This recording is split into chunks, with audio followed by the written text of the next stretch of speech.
कोळंब्यातून आतमध्ये फाटा फुटलाय ना शेवरवाडीत जायला, म्हणजे तिथून मग बडदवाडी लागते कोळंब्यातून.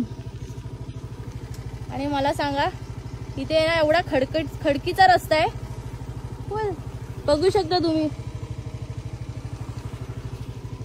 भाई. इथे ना वाघ बी झाला तर माझी गाडी कशी चालणार, लवकर पटापटा कशी धावणार ती.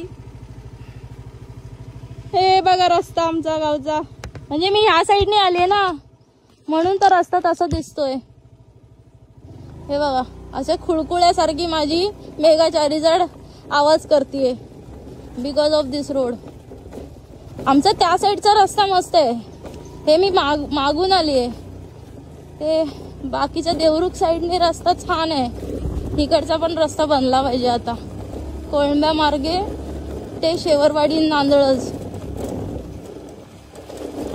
बघ कशी खुळखुळ्यासारखी माझी गाडी मेगा चारीजडची हालत, आणि नुसती लाल लाल झाली आहे, नुसती लाल लाल.